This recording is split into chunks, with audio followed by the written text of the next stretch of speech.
प्यारे बच्चों, अब मैं आपको वापस कल मैंने यहाँ पे छोड़ा था वहाँ से शुरू कर रहा।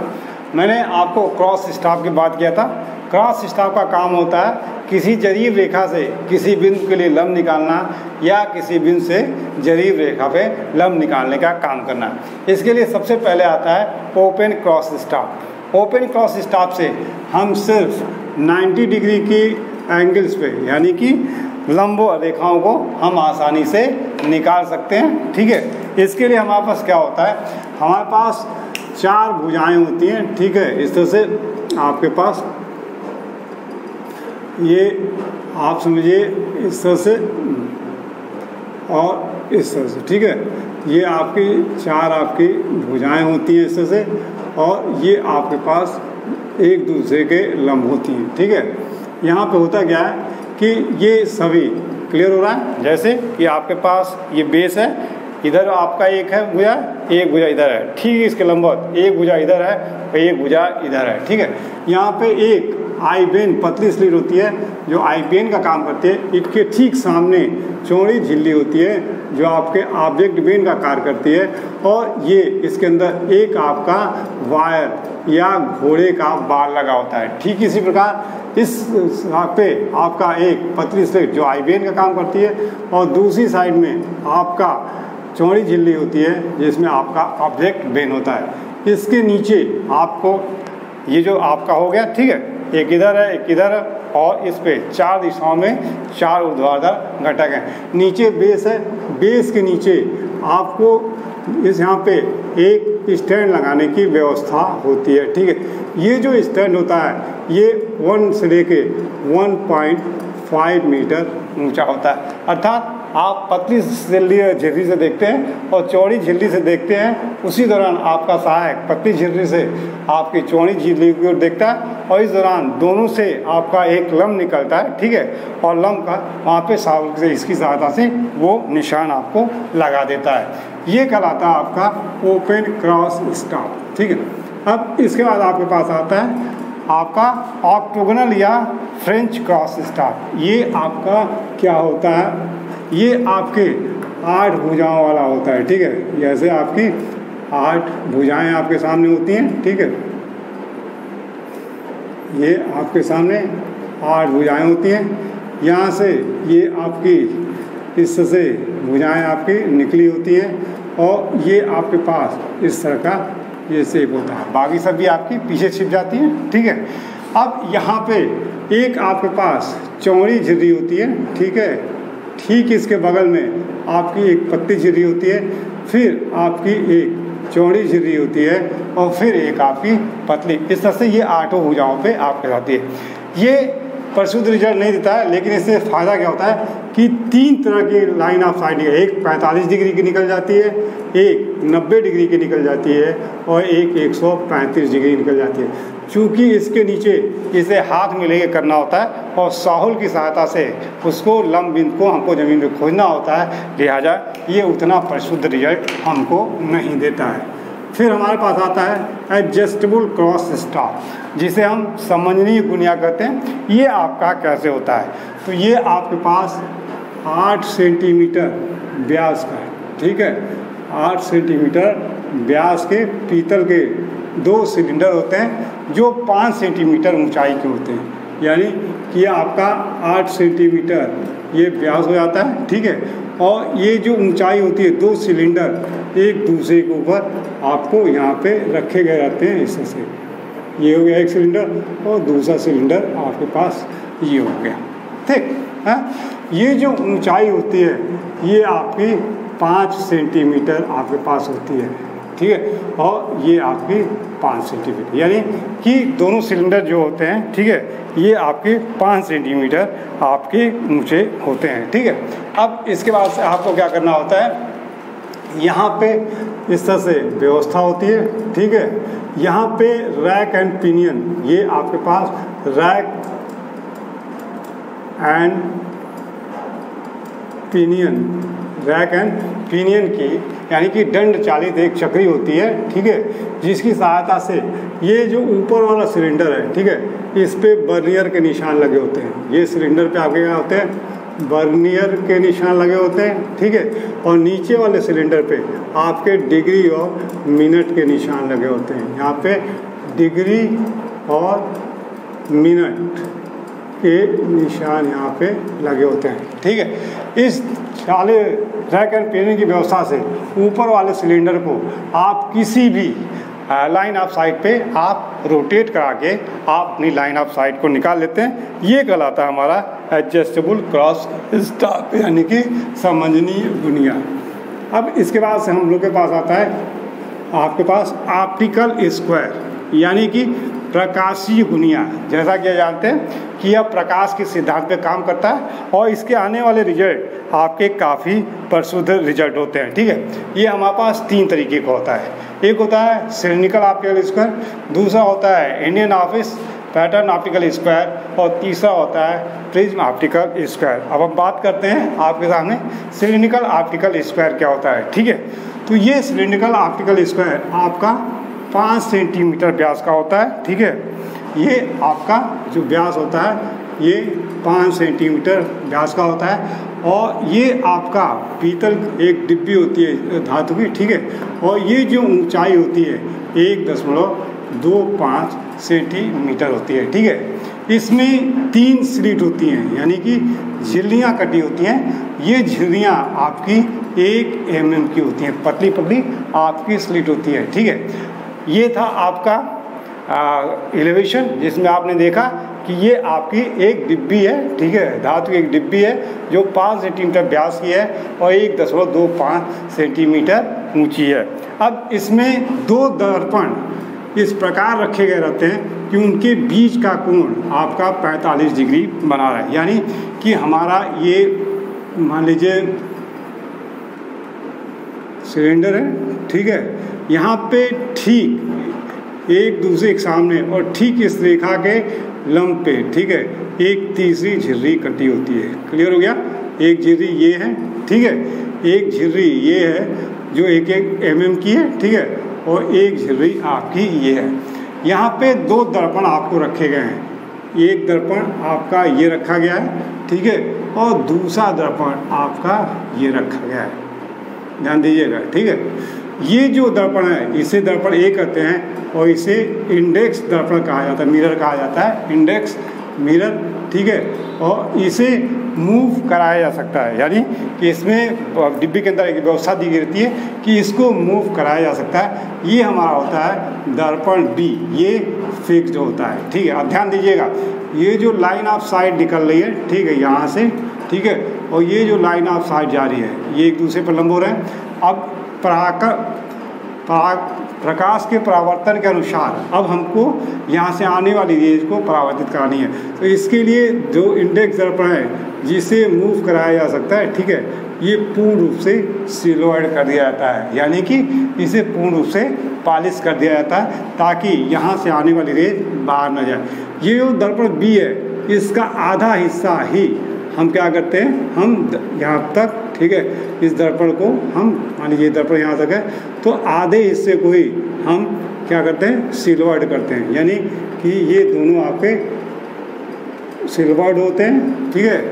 ये सिल्वर्ड करके यानी कि ये पूरा का पूरा सिल्वर्ड किया गया था, ठीक है, और इसका आधा पोर्शन किया गया था। अब हम जरीब रेखा पे खड़े हो जाते हैं, ठीक है, ये हमारा आई होता है, ठीक है।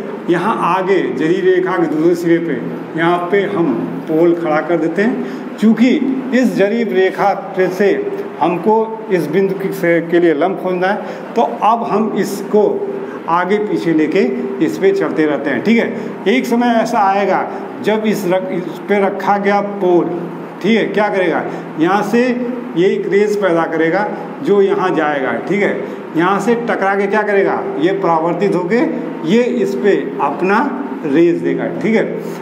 अगर ये रेस बाहर चली गई तो यानी कि इसकी सीध में अभी हम लंब नहीं हो पाए, ठीक है। एक समय ऐसा आएगा जब यहाँ से निकलने वाली किरण और यहाँ से आने वाली किरण एक दूसरे से 90 डिग्री पे आ जाएंगी, ठीक है। और इस प्रकार ये बिंदु, हाँ, यहाँ पे हम इस स्टेशन पे उसको निशान लगा देंगे और कह देंगे यहाँ से अगर इसको मिला दिया जाए तो ये रेखा इस पे लंब हो जाएगी।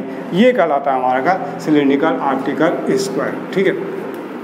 अब हम लोग के पास आता है, ठीक है, इंडियन ऑफिस पैटर्न। तो आपने पुरानी टीवी देखा होगा, ठीक है, जो एक डब्बे वाली पुरानी टीवी आपके सामने आती थी, जिसका आपका स्क्रीन वाला हिस्सा आपका चौड़ा होता था, ठीक है, और पीछे वाला हिस्सा आपका बंद होता था, यानी कि इस शेप में आपके सामने ये रहता था।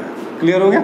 यानी कि ये आपके पास P है, ये Q है, ये R है और ये S है। हाँ, मान लीजिए A B C D, ये पीछे वाला पोर्शन है, यानी कि आपको इस शेप में आपके सामने ये पीछे वाला पोर्शन और इसके सामने है। पीछे वाला पोर्शन ये पूर्ण रूप से आपका बंद है, ठीक है। ये आगे वाला जो पोर्शन है ये आपका पोर्शन खुला हुआ रहता है, ठीक है। अब यहाँ पे क्या करते हैं, यहाँ पे दर्पण, ठीक है, यहाँ पे 2 दर्पण, इस तरह से आपके 2 दर्पण लगाए रहते हैं। चूँकि आपका ये शेप होता है तो इस शेप पे एक दर्पण इधर लगा हुआ है और एक दर्पण ऐसे लगा हुआ है, यानी कि दर्पण लगे हुए हैं, ठीक है, जो 45 डिग्री पे हैं। और इनके ठीक ऊपर आपकी एक स्लिट यानी कि झिर्री कटी हुई है। इस झिर्री में से देखते हैं और अगली झिर्री से अगले वो देखते हैं, ठीक। इस दौरान यहाँ से आने वाले जो हमारा बिंब होता है उसको दो क्या होगा, जैसे मान लीजिए अगर एक लाइन में नहीं है तो ये जो है यहाँ पे क्या करेगा, ये पोर्शन आपको ऐसे देगा, ये पोर्शन ऐसे देगा। एक समय ऐसा आएगा कि इस दर्पण के कारण ये दोनों बिंदु एक जगह मिलना शुरू हो जाएंगे। यहाँ पे मिलेंगे वही इस बिंदु पे आपका लंब होगा। ये कहलाता है आपका इंडियन ऑफिस टाइप, ठीक है। अब आपके पास आता है प्रिज्म ऑप्टिकल स्क्वायर, ठीक है। ये प्रिज्म ऑप्टिकल स्क्वायर क्या है, यानी कि होता क्या है कि दर्पण लगाने की वजह से दर्पण की क्षमता कम होती है, ठीक है, उनकी आवर्धन क्षमता कम होती है, उनकी उम्र कम होती है, उनका रिजल्ट काफ़ी प्रस्तुत आपके सामने नहीं आ पाता है। तो उसकी जगह पे हमने प्रिज्म को व्यवस्था करने का प्रयास किया, ठीक है। यह भी प्रकाशीय गुनिया के सिद्धांत पे आपका काम करती है, ठीक है। लेकिन यहाँ पे प्रिज्म दर्पण की जगह पे क्या किया गया है, प्रिज्म लगा दिया गया है, ठीक है। इसमें किया गया था, ये हमारा एक सिलेंडर होता है, ठीक है। इस सिलेंडर में एक प्रिज्म, ठीक है, इस प्रकार लगाया गया रहता है कि ये आपका, ठीक है, इस तरह से 45 डिग्री पे आपके सामने होता है, ठीक है। इससे क्या होता है कि परावर्तित किरणें आपकी आसानी से और क्लियर ढंग से प्रेक्षक तक पहुंच जाती हैं। इसके लिए किया गया जाता है, ठीक है। यहाँ पे आपका आई बेन होता है, ठीक है। यहाँ पे आपको ऑब्जेक्ट को देखने वाला होता है और यहाँ से जिस बिंदु से आपको लंब निकालना, ऑब्जेक्ट निकालना है, वो आपके सामने आता है, ठीक है। यहाँ से ये आगे जाता है, यहाँ से ये यहाँ जाता है, ये लंब हो जाता है। तो इस प्रकार से ये काम करता है। ये क्यों बेहतर है, कारण क्या है, प्रिज्म की आवर्धन क्षमता ज़्यादा होती है, ठीक है। इसमें आपकी जो परिशुद्धता होती है वो काफ़ी आपकी अधिक होती है, इसकी आयु अधिक होती है, ठीक है।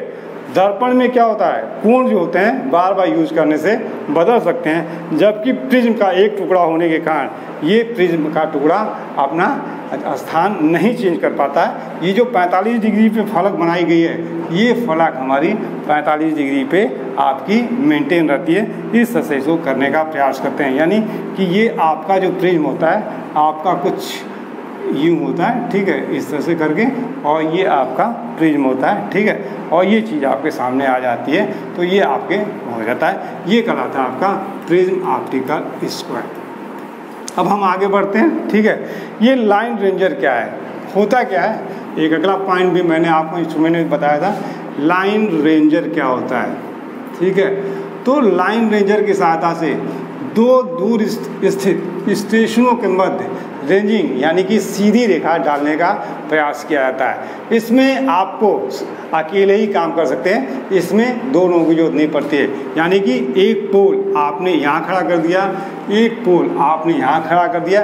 अब आप लाइन रेंजर को लेके जाते हैं। लाइन रेंजर होता क्या है, वास्तव में आपका एक बॉक्स होता है, ठीक है।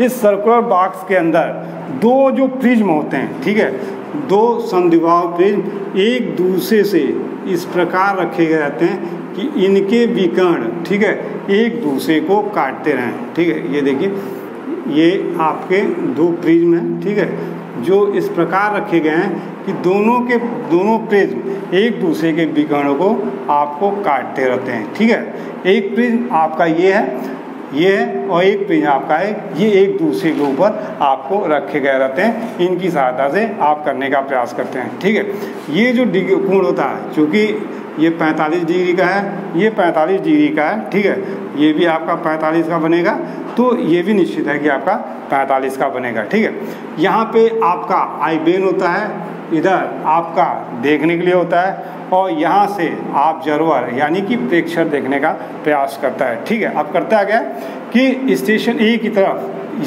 इसको रख देता है। ठीक है, और बी की तरफ इसको रख के इसको बीच में खड़ा होके इसकी सहायता से देखता रहता है। ठीक है, इस लाइन पे आगे पीछे होता है, आगे पीछे होगा तो क्या होगा, इधर से आने वाली रेज, ठीक है, आपकी आएगी।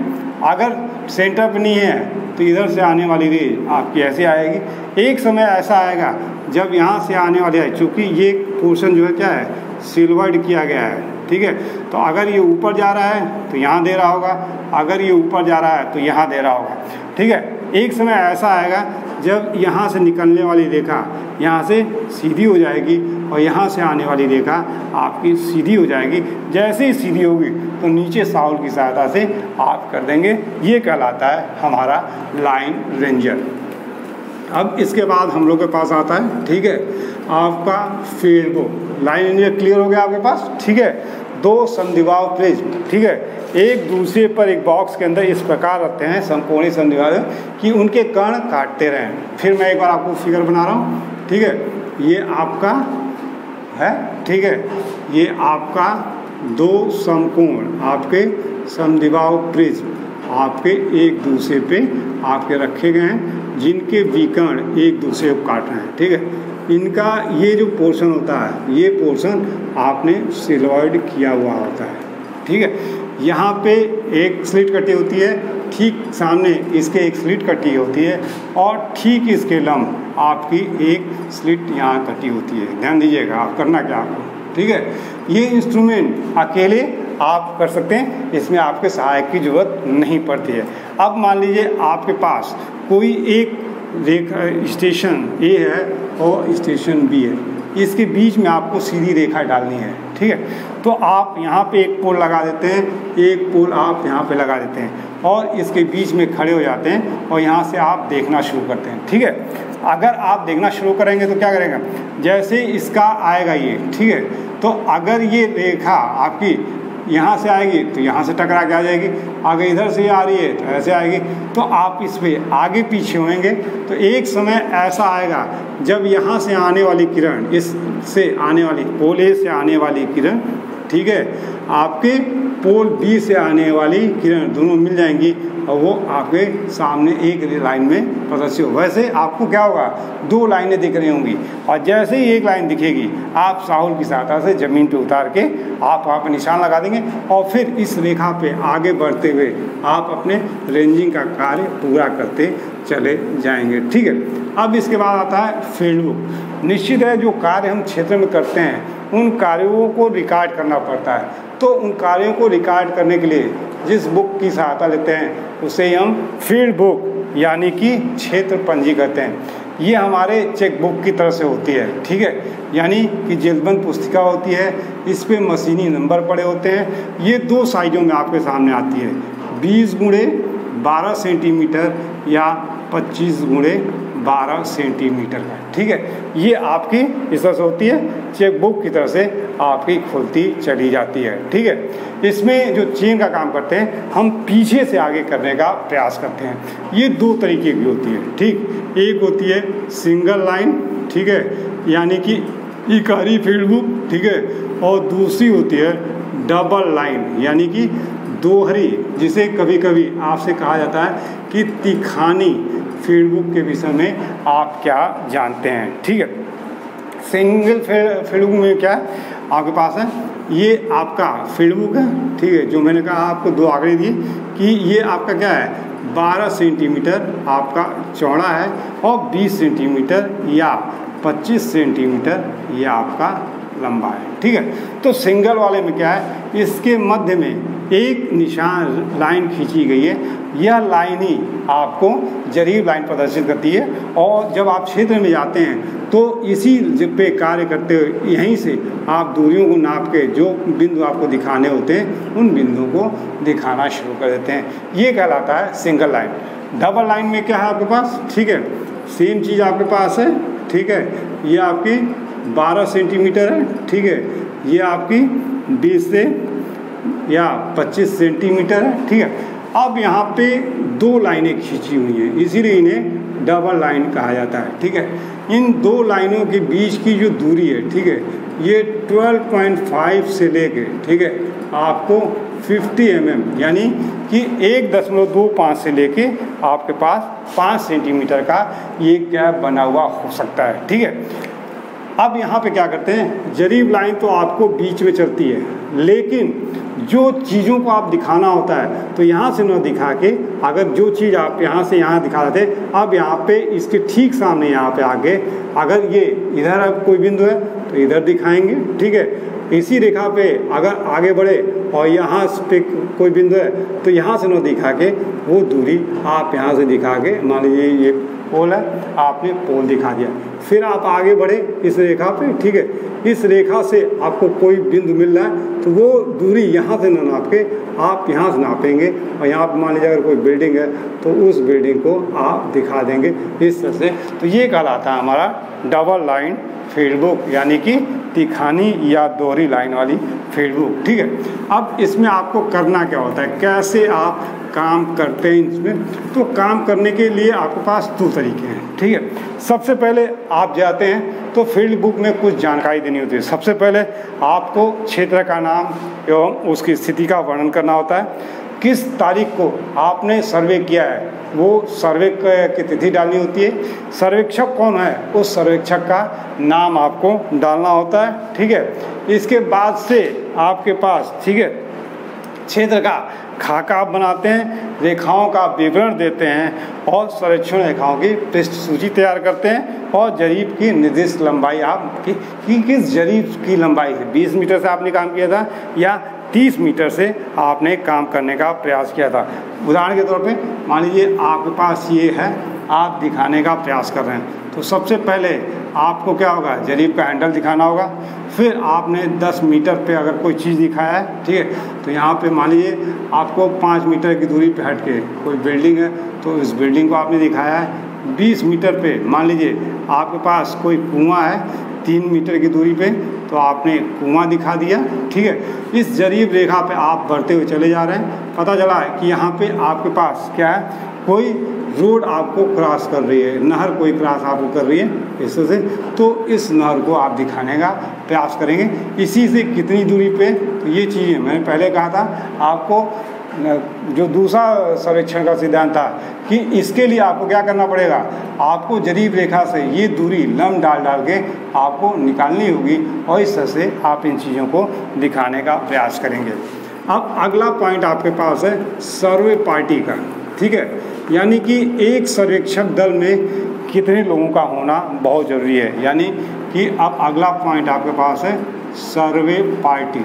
ठीक है, यानी कि सर्वेक्षक दल, तो एक सर्वेक्षक दल में कम से कम आपको 4 लोगों की ज़रूरत पड़ती है। ठीक है, इन 4 लोगों में एक आपका सर्वेक्षक होता है, 2 जो होते हैं वो जरीब पकड़ने वाले होते हैं, और एक होता है वो आपको झंडा वाला होता है, उसका काम होता है। अब करते कैसे हैं, जो भी मापें होंगी वो सभी की सभी जो मुख्य आदमी है यानी कि जो सर्वेक्षक है वो रिकॉर्ड करता रहता है। ठीक है, जो स्टेशनों के बीच है रेंजिंग राड लगाना, ठीक है, वो रेंजिंग राड लगाने का काम जो जरीब वाले हैं वो करते चले जाते हैं, यानी कि 2 जरीब को भी फैलाते हैं और रेंजिंग राड को भी लगाते हैं, आंकड़े बोलते जाते हैं, सर्वेक्षक नोट करता चला जाता है। ठीक है, ये आगे बढ़ते चले जाते हैं, और जो तीसरा जो झंडा मैन होता है वो इससे आपको निकाल के लेके चला जाता है। एक पार्टी के पास निम्न चीज़ें आवश्यक रूप से होनी चाहिए एक सर्वेक्षक पार्टी का।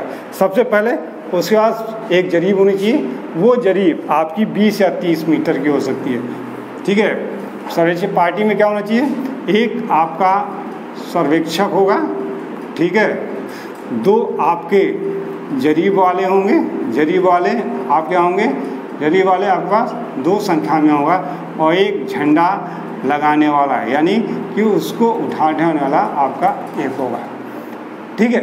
अब एक सर्वे पार्टी को कितनी चीज़ों की जरूरत पड़ेगी, तो सबसे पहले उसे एक चेन की जरूरत पड़ेगी जो आपको 20 या 30 मीटर की लंबाई का आपके सामने होगा, ठीक है। इसके बाद से आपको दूसरा एरो यानी सुए की जरूरत पड़ेगी। सुए की संख्या हम 10 लेकर चलने का प्रयास करते हैं, ठीक है, क्योंकि 10 से हमारा जो मैंने पहला कहा था गणना और निशानबंदी, यानी कि 20 मीटर या 30 मीटर की चैन होगी तो 200 मीटर या 300 मीटर एक बार में हम वर्क कर लेंगे, ठीक है। फिर हम लोग के पास आता है आपके पास आपका स्टील टेप, ठीक है, या यानी मेटालिक टेप, यानी कोई भी आपके पास, ठीक है, स्टील टेप ले लीजिए, आपके पास मेटालिक टेप ले लीजिए, ठीक है। कोई एक फीता होना चाहिए जो आपके पास 20 या 30 मीटर का आपके पास होगा, ठीक है। उसकी संख्या आपके पास 1 होगी, इसकी संख्या आपके पास 1 होगी। चौथा आपके पास होगा, ठीक है, रेंजिंग रॉड, ठीक है, यानी कि आरेखन दंड आपके पास होंगे। इन आरेखन दंड की संख्या आप चूँकि 10 एरो ले रहे हैं तो इनकी भी संख्या आप 10 रखेंगे, ठीक है। फिर इसके बाद है ऑफसेट रॉड, ठीक है, यानी कि लंब निकालने के लिए खसका दंड की जरूरत पड़ेगी, इसकी संख्या आपकी 1 नंबर होगी, इसको लेना होगा, ठीक है। फिर आपके पास क्रॉस स्टॉप, ठीक है, यानी कि गुनिया यंत्र होंगे, ठीक है। इस गुनिया यंत्र की सहायता से आप लंब निकालेंगे, ये भी आपका 1 नंबर होगा, ठीक है। फिर आपके पास पेक्स होंगी, ठीक है, पेक्स की जो संख्या होगी ये आप 10 रख सकते हैं, ठीक है। और 8वां आपके पास मैलेट होगा, यानी कि लकड़ी का हथौड़ा होगा, उस हथौड़े की सहायता से आप इन खूंटियों को स्टेशन पे धंसा सकते हैं। 9वां आपके पास प्लम बाम, यानी कि साउल होगा, ठीक है, इसकी संख्या 1 होगी। इससे क्या करेंगे कि रेंजिंग रॉड पूर्ण रूप से धरती पे लंब है कि नहीं है, इसको आप करने का प्रयास करेंगे। और फिर 10वां आपके पास फील्ड बुक, यानी कि क्षेत्र पंजी होगी, ठीक है, ये आपके पास 1 नंबर की होगी।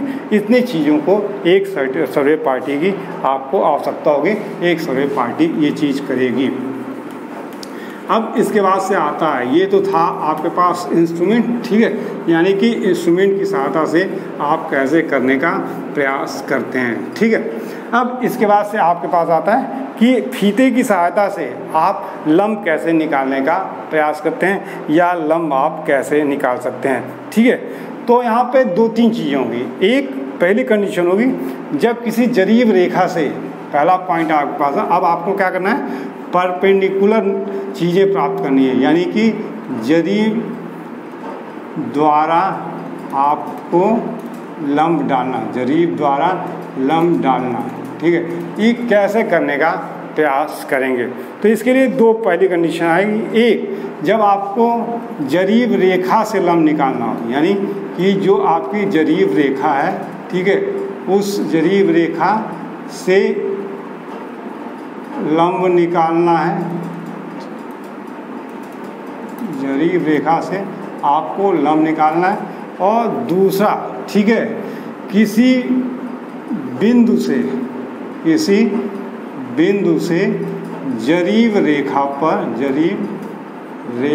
पर आपको लंब डालना है, ठीक है। एक चीज़ आपके पास ये होगी। अब सबसे पहले हम लोग बात करें, ठीक है, कि जरीब रेखा से लंब कैसे निकालेंगे, ठीक है। हम अब जरीब रेखा की सहायता से लंब निकालने की चर्चा कर रहे हैं। तो सबसे पहले कि किसी जरीब रेखा से किसी के बिंदु से आपको एक लंब निकालना है, तो वो कैसे निकालेंगे। तो पहला मेथड आपके पास है, फर्स्ट मेथड, मान लीजिए ये कोई आपके पास जरीब रेखा है, ठीक है, इसके किसी बिंदु सी से आपको लंब निकालना है। तो आपको करना क्या है, इस सी बिंदु से, ठीक है, दाएं या बाएं 3 मीटर की दूरी पे आपको एक बिंदु डी स्थापित कर लेना है, ठीक है। ये आपने 3 मीटर की दूरी पे आपने फीते को खोला और 3 मीटर दूरी नाप के आपने अपने आप को एक बिंदु यहाँ पे स्थापित कर लिया है। ठीक है, अब आपने क्या किया, जो आपका टेप था उस टेप को आपने 10 मीटर लंबा आपने खोल दिया। 10 मीटर लंबाई में आपने इसे क्या किया, लंबाई में खोल लिया। ठीक है, अब लंबाई में आपने खोल लिया है। अब आपको करना क्या है, सबसे पहला आपको काम करना है, ठीक है, 0 सिरा टेप का यहाँ रखना है और 10 मीटर का निशान यहाँ पे लगाना है और 0 मीटर का निशान आपको 0 मीटर का निशान यहाँ पे आपको लगाना है। ठीक है, और इसके बाद से आपको ये इस तरह से ही खींचना है और यहाँ से इसको खींचना है और 5-6 मीटर का, जो ये आपका 5 मीटर है और ये 6 मीटर का, ये 5 और 6 मीटर के निशान की सहायता से आपको एक लूप बना दे के आपको इसको खींच लेना है। क्लियर हो गया? आप क्या करेंगे, 5 मीटर लेंगे, 6 मीटर लेंगे, उसको लूप बनाएंगे, 0 यहाँ पकड़े, 10 इसको और इसको खींच देंगे। जब खींच देंगे तो यहाँ से आप जो रेखा खींचेंगे ये रेखा आपकी इस पर लंब हो जाएगी। एक मेथड ये था। दूसरा मेथड आपके पास है, ठीक है, कोई आपके पास ये जरीब रेखा ए बी है, ठीक है, इसके किसी बिंदु सी से आपको लंब निकालना है। तो आप करेंगे क्या, 2 बिंदु आप डी और ई बराबर दूरियों पे आप यहाँ पे ले लेंगे। बराबर दूरी समझ रहे ना, ए का मतलब अगर आपने इधर 2 मीटर लिया है सी डी का तो सी ई भी आप 2 मीटर ही लेंगे।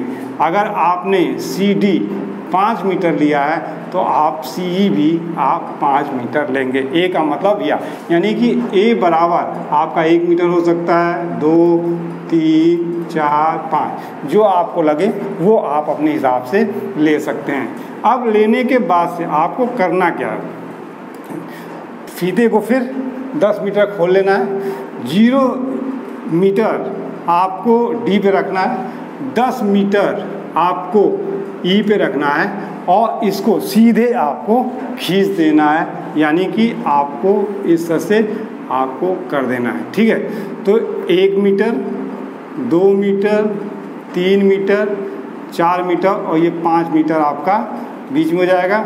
ये आपके पास 6 मीटर, 7 मीटर, 8 मीटर और ये 9 मीटर। ठीक है, अब आप 1 और 9 को मिलाइए, ठीक है, 2 8 को मिलाइए, 3 7 को मिलाइए, 4 6 को मिलाइए और इन सभी का आप अर्धक करते चले जाइए और इन सभी बिंदुओं को आप मिला दीजिए तो ये आपके सामने लंब हो जाएगा। ये था आपके पास जब आप जरीब रेखा से कि बिंदु लंब निकालने का प्रयास करते हैं। ठीक है, आपने जरीब रेखा की सहायता से निकाल लिया। अब किसी बाहरी बिंदु से आपको जरीब रेखा पे लंब डालना है। अब दूसरी बात है, ठीक है, कि किसी बाहरी बिंदु से आपको तो पहले मेथड आपके पास क्या होगा, ठीक है, इसके लिए आपके पास पहला मेथड की मैं बात कर रहा हूँ। ये पहला मेथड क्या होगा, मान लीजिए आपके पास कोई ये जरीब रेखा ए बी है, ठीक है, किसी बिंदु ओ से आप पे इस पे लंब डालना है। तो आपको करना क्या है, आपको इस ए बी रेखा पे कोई बिंदु आपको सी चयन करना है। ठीक है, अब आप इस ओ सी को मिला देंगे। ठीक है, मिलाने के बाद इसकी सहायता से एक आप चाप काटेंगे। ठीक है, जब चाप काटेंगे इस ओ सी रेखा से तो ये ए बी रेखा को डी बिंदु पे काटेगा। ठीक है, आपने क्या किया, इस पे कोई बिंदु सी चयन किया। ठीक है, सी चयन करने के बाद आपने ओ सी को मिला दिया, आपने टेप खोला और टेप को खोल के आपने तब तक रोटेट कराया जब तक कि यह चाप रेखा ए बी को जरीब रेखा को काटे। जहाँ काटता है उसको आपने डी किया, इसका आपने अर्धक कर दिया और इस बिंदु को आपने मिला दिया तो ये बिंदु इस पे आपका लंब हो जाएगा। एक प्रक्रिया ये थी। दूसरी प्रक्रिया आपके सामने, ठीक है, ये आपके पास जरीब रेखा ए बी है, किसी बिंदु ओ से इस पे आपको लंब डालना है। ठीक है, आप कोई बिंदु सी यहाँ चयन कीजिए, इस ओ सी को आप मिला दीजिए। ठीक है, मिलाने के बाद इनका अर्धक कीजिए। ठीक है, यानी कि अगर ये OC बराबर आपका, ठीक है, 4 मीटर है, ठीक है, तो 2 मीटर ये और 2 मीटर ये आपका समद्विभाजित कर दिए। समद्विभाजित करने के बाद अब आप इस पे अपने फीते के जीरो निशान को रखिए, खोल लीजिए। खोलने के बाद आप एक चाप काटिए, ठीक है। चाप काटेंगे, ठीक है। काटने के बाद ये जहाँ काटेगा, ठीक है, उससे इसको आप मिला देंगे तो ये O बिंदु है, इस पे लंब हो जाएगा। क्लियर हो गया? क्या करना है आपको? O से इस रेखा पे कोई C बिंदु लेना है, ठीक है। इस पूरी दूरी को समद्विभाजित करना है, यानी कि 2 भागों में बांटना है। फिर इसको केंद्र मान के O मान लीजिए इसको, ठीक है। मान लीजिए ये आपका था P, ठीक है। P बिंदु से आपको लंब निकालना था, तो PC का लंब किया तो आपने अर्धक किया तो O बिंदु आपको मिल गया, ठीक है। इस O को सेंटर मानते हुए आपने एक चाप काटा, ठीक है। यह चाप जहाँ पे काटेगी AB रेखा को, वो बिंदु आप D कर लीजिए। इस D और P को आप मिला दीजिए तो P बिंदु D पे आपका लंब हो जाएगा। ये थी स्थितियाँ, ठीक है, जब हम जरीब रेखा तक पहुँच सकते थे, ठीक है। जरीब रेखा से उस बिंदु तक पहुंच सकते थे या जरीब रेखा से उस बिंदु तक पहुंच सकते हैं, ठीक है। अब दूसरा बात है, ठीक है, कि आपको समांतर रेखा खींचनी हो, यानी कि कोई AB रेखा है, ठीक है। अब चेन रेखा, अब इसके सामने कोई आपको एक सीधी समान रेखा खींचनी है, ठीक है। तो यहाँ पे 2 कंडीशंस आपके पास आने वाली है। एक कंडीशन ये होगी कि जब आप इन बिंदुओं तक पहुंच सकते हैं। दूसरा होगा जब इन बिंदुओं तक पहुंचना आपके लिए आसान नहीं होगा। तो सबसे पहले हम बात करेंगे, ठीक है, कि जब कंडीशन क्या है। अब आपको पहला आपने क्या किया था, लंब निकाला था, ठीक है। लंब निकाला आपने कहाँ से, किसी बिंदु से जरीब रेखा पर, या पहला आया या दूसरा, ठीक है। जरीब रेखा से लंब किसी बिंदु के लिए, ठीक है, ये था। अब दूसरा है आपके पास समांतर रेखा खींचना, समानांतर रेखा खींचना। तो यहाँ पे आपके पास 2 कंडीशन आने वाली है। पहला, जब आप गम्य हैं, यानी कि उसके सामने पहुँच सकते हैं, ठीक है, तो 2 स्थितियाँ होंगी। मान लीजिए आपके पास कोई ये AB रेखा है, ठीक है। इसके बिंदु C से, ठीक है, आप AB के समांतर आपको एक रेखा खींचनी है। ये क्या है, आप जा सकते हैं। तो सबसे पहले आप क्या करेंगे, ठीक है, इस C से आप इस AB पर लंब निकाल लेंगे, ठीक है। लंब निकालने के बाद से मान लीजिए ये AB रेखा थी, ठीक है। इस C से आपने एक लंब निकाला और इसका नामकरण कर दिया D। अब इस AB रेखा पे जाते हैं और कहीं पे जाके एक बिंदु आप E चयन करते हैं और यहाँ से एक लंब आप निकाल लेते हैं, ठीक है। क्लियर हो गया? चीज़ समझ में आ रही है? आपने क्या किया, इस C बिंदु से आपने D पे लंब निकाल लिया। इस रेखा पे आप आगे बढ़े, एक बिंदु चयन किया, यहाँ से आपने एक लंब निकाल लिया, ठीक है। इस CD दूरी को आपने माप लिया, मान लीजिए A मीटर आपके पास है, तो इस A से डाले गए लंब पे, ठीक है, आपने A मीटर की दूरी पे एक चाप काट के F बिंदु प्राप्त कर लिया। C और F को मिला दिया तो ये C और F आपकी रेखा AB के समांतर आपके सामने हो जाएगी। एक स्थिति आपके सामने ये थी, फर्स्ट मेथड। दूसरा मेथड आप कैसे करने का प्रयास करेंगे, ठीक है। मान लीजिए आपके पास ये कोई AB रेखा है, ठीक है। किसी बिंदु C से आपको क्या करना है, इसके समांतर आपको रेखा खींचना है, ठीक है। आप इससे क्या करते हैं, इस AB रेखा पे कोई एक बिंदु आप ले लेते हैं, ठीक है। मान लीजिए आपने ले लिया D, ठीक है। अब इस CD रेखा का आप अर्धक कर देते हैं, यानी कि सम विभाजित कर देते हैं। ठीक है, क्लियर। जैसे अगर ये a मीटर है आपके पास, ठीक है, तो ये दूरी आपने a/2 और a/2 कर दिया, सम विभाजित कर दिया आपने। ठीक है, सम विभाजित करने के बाद से अब आपने क्या किया, ठीक है, कि यहाँ पे आपने रखा, ठीक है, इसको आपने सेंटर मान लिया, मान लीजिए ये आपके पास सेंटर हो गया O। ठीक है, अब इस O पे आपने 0 सिरा रखा और D पे सिरा रखते हुए आपने एक चाप काट दिया। मान लीजिए ये आपके पास हो गया E। ठीक है, अब E से O को मिलाते हुए आप सीधे रेखा ड्रा कर देंगे। ठीक है, जो EO की लंबाई है उस लंबाई को आपका, मान लीजिए ये EO की लंबाई आपके पास B है, तो इस EO पे बढ़ाई गई रेखा पे आप B लंबाई काट के आप एक बिंदु F प्राप्त कर लेंगे। ठीक है, इस C और F को मिला देंगे तो ये CF AB रेखा के समांतर आपके हो जाएगी।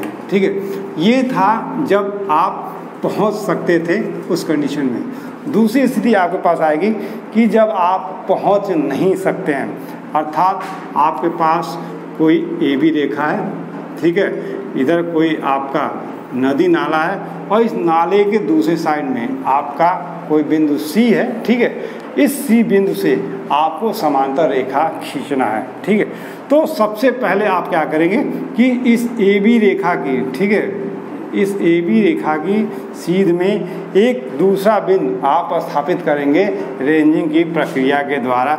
मान लीजिए वो बिंदु आपके पास आ गया E। ठीक है, अब आपको करना क्या है, ठीक है, अब E से, ठीक है, आप क्या करेंगे, एक ऐसा रेखा खींचने का प्रयास करेंगे, ठीक है, जो आपको AB के समांतर हो जाए। ठीक है, तो इसके लिए आपको क्या करेंगे, यहाँ से आप लंब निकाल लेंगे। ठीक है, आपने क्या किया, इस AC रेखा पे C बिंदु से को रेंजिंग किया आपने और इसको आगे बढ़ा के एक बिंदु E ले लिया। इस E बिंदु से लंब निकालते हुए एक रेखा खींचा और इस रेखा पे एक बिंदु G इस प्रकार स्थापित किया कि आपको A भी दिख रहा हो और B भी दिख रहा हो। ठीक है, इस AG को आप मिला दीजिए। ठीक है, अब आपको करना क्या है, अब E से आप EB को निकाल, E से B दिखाई दे रहा था, इसको आप मिला दीजिए।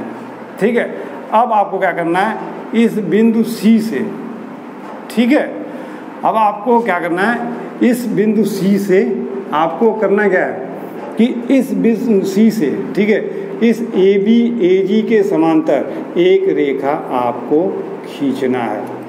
इस बिंदु C से, ठीक है, ये जो AG रेखा है इसके समांतर आपको एक रेखा खींचना है। एक अगला बिंदु आपको F मिल जा रहा है। ठीक है, अब इस F से, ठीक है, आपको क्या करना है, इस EB को आपने मिलाया है EG को, तो इसके समांतर आपको एक रेखा खींचना है जो पहले खींची गई EB रेखा को कहीं काटेगी, जहाँ काटेगी उसको मिला देंगे तो अब आपका AB के समांतर ये रेखा आपके सामने आ जाएगी। ठीक है, ये था आपका एक दूसरा भी प्रक्रिया आपके सामने। ठीक है, जब आपके सामने स्थिति हो जा रही हो कि आपको नदी से कोई बिंदु मिल रहा है, आपके पास मान लीजिए ये कोई नदी है। ठीक है, दो रेखाएं आपके पास हैं, मान लीजिए AO और आपके पास BO, दो रेखाएं हैं जिनका मिलन बिंदु आपका OZ आपका नदी के अंदर है। तो कैसे आप जानेंगे, ठीक है, कि वो कितना अंदर आपके पास जाएगा। तो इसके लिए सबसे पहले आपको AB रेखा पे दो बिंदु C और D अपने हिसाब से आपको ले लेना है। इसी प्रकार BO रेखा पे आपको एक बिंदु स्थापित करना है जिसे आप कह देंगे P। ठीक, क्लियर, कुछ नहीं करना आपको। A और B, ठीक है, A और BO दो रेखाएं हैं जिनका मिलन बिंदु आपका नदी के अंदर है और उस मिलन बिंदु की लंबाई आपको प्राप्त करनी है, वो कितना होगा। तो इसके लिए जो एव रेखा है इस पे 2 बिंदु CD आप अपने हिसाब से चयन कीजिए, उसी प्रकार BO रेखा पे 1 बिंदु आप P चयन कर लीजिए, ठीक है। अब C से आप P को मिलाते हुए एक रेखा खींच दीजिए, ठीक है। D से P को मिलाते हुए एक रेखा आप खींच दीजिए, ठीक है। मान लीजिए ये लंबाई आपके पास ये है, तो इसी लंबाई को आप इस पे काट लीजिए, ठीक है। ये अगर आपके पास B लंबाई है, DP की लंबाई, तो यहाँ पे आप काट लीजिए B लंबाई, ठीक है। और फिर इन दोनों बिंदुओं को मिलाते हुए आप पीछे तक ले आइए, ठीक है। मान लीजिए ये B है, इसको पीछे तक, अब क्या होगा, आपके पास 2 समरूप त्रिभुज आपके सामने आ जाएंगे, ध्यान दीजिएगा, ठीक है। ये 2 समरूप त्रिभुज आपके सामने आ गए, ठीक है, नहीं आ गए, CO P आ गया आपके पास, ठीक है। और अगर मान लीजिए इसे आपने P डैश के लिया है तो दूसरा आपके पास आ गया P डैश P, और अगर आपने मान लीजिए इसको E कहा है, इसको F कहा है, तो E आपके पास आ गया, ठीक है। अब आपके पास क्या होगा, ये जो दूरी होगी इस दूरी के बराबर होगी, ठीक है। ये जो दूरी होगी आपकी इस दूरी के बराबर होगी, ये दूरी आपको मालूम है, ये दूरी मालूम है, ठीक है। तो जब समरूप त्रिभुज करेंगे और ये आपके पास मालूम हो गई है, ठीक है। तो अब आपको यही दूरी मालूम करनी है, जब ये दूरी मालूम करनी है तो आपको ये दूरी मालूम हो जाएगी। इस तरह से आप ये प्राप्त कर लेंगे नदी के अंदर जाके। ये था आपको जरीब रेखा से लंब निकालना या किसी बिंदु से जरीब रेखा पे लंब डालना, ठीक है। दूसरा था समांतर रेखा, जब आप पहुंच सकते थे, और दूसरी स्थिति होती जब आप वहां पे नहीं पहुंच सकते थे। इसी प्रकार मान लीजिए आपको किसी मीनार की ऊंचाई आपको निकालनी है, ठीक है। तो वहाँ पे भी आपके पास 2 शर्त कंडीशंस आएंगी, एक जब आधार तक पहुँचना आपके लिए संभव हो, और दूसरा जब आधार तक पहुँचना आपके लिए संभव ना हो।